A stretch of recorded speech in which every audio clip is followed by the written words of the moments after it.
Hello everybody, welcome to another War of the Visions video. Today we're going to be talking about Sylvie's announcement, which is pretty exciting because she's a very cool unit from FFBE. She has two versions, both of them are absolutely stacked support units, and it looks like she's going to have some support capabilities in War of the Visions as well. And I'm pretty excited for that reason for this announcement, but at the same time it kind of terrifies me because we know Sylvie's coming right now. We know that the Shadow Links that's coming in December is, the month later. And then the Addison Ray collab is 3 months, started right now, which means in January we'll also get an Addison Ray unit. Maybe it will be free, maybe you'll have to pull for her, we don't know yet. So really it just seems like back-to-back global units, but then there's also the winter units in December, and we'll be getting a Dragon Quest collab at some point as well. The Dragon Quest collab will probably be pushed into January if I had my own guess. I actually have prepped my unit planning guide that I usually release, but I didn't want to release it until I saw what happened today, and guess what? I guess I picked right because Sylvie was announced. So I'm going to release my unit planning guide tomorrow with this new Sylvie update included, and I'll talk a little bit about when Dragon Quest might come and when we can expect things to happen in November, December, and then like a little bit in January. So what makes me pretty nervous about this whole thing is that Sylvie is a light unit, and it means that there's maybe a little bit more of a chance that Shadow Links is going to be a fire unit, and I really want to grab any fire units that come up. So if Shadow Links ends up being a fire unit, but then we also have Sorrow come out in the Dragon Quest collab, that's going to be a lot of Visior to spend, but I also really want Sylvie. I mean, look at this limit burst. It's awesome. And the fact that she's a supporter that has this healing limit burst is really appealing because sustain is pretty powerful in War of the Visions, and I think that if her AI is solid, she could actually end up being a really good guild battle unit, and like arena and stuff too, but guild battle is the main thing I kind of worry about, and any sort of support unit that has that kind of healing capability has the potential to really help you sustain in guild battles, maybe multiple attacks or maybe a bunch of defenses, especially because she has the white mage sub job, and we can kind of see what happens with that. So let's talk about Sylvie and what we might see from her, and we'll kind of go from there. So first of all, if we go watch again, we watch back her skills here. Here is a re-raise and shell. We've got a healing power down, and then this AoE here, that Clever Paladin Strike, it has a chance to inflict slow. It has the gigantic AoE, and it also removes re-raise. So it's kind of like Gilgamesh's Kotetsu in that way, that it's a big AoE that can remove re-raise. That's a big deal. And then there's the Make-A-Wish LB, which is going to heal everybody in the range of it.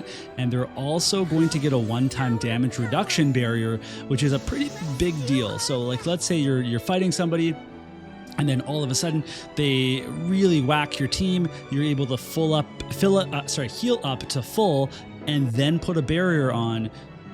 That's a really big deal. That can totally make the difference between your team surviving or not. And man, I really want to pull for Sylvie, but there's no way I can, right?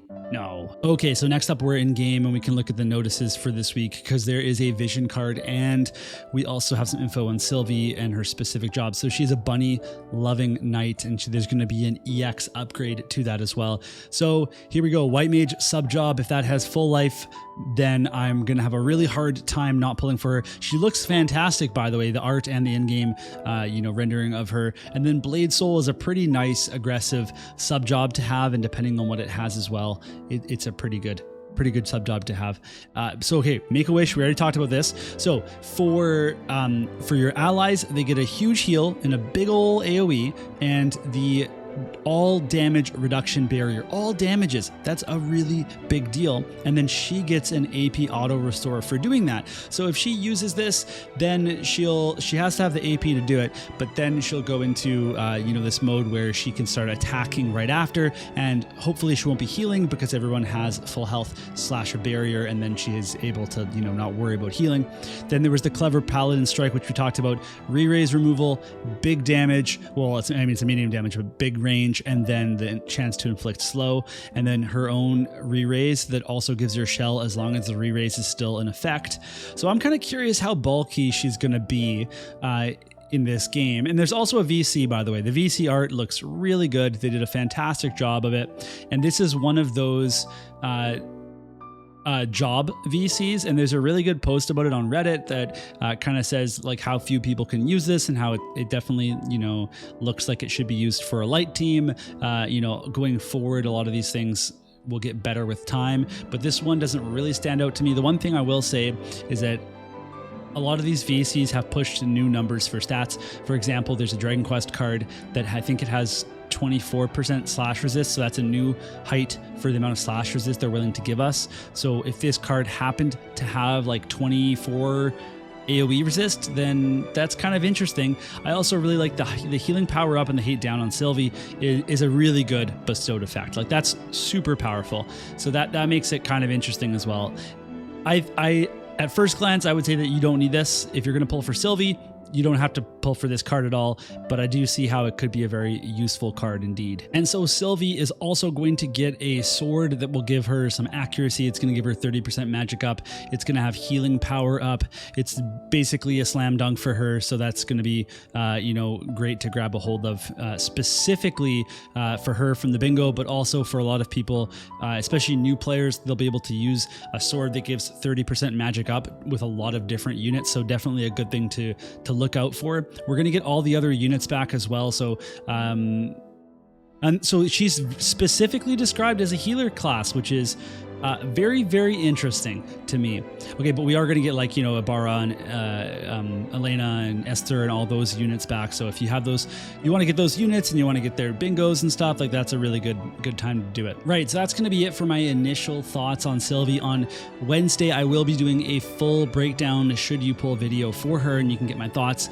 And if I end up deciding to pull for her, I'll stream it.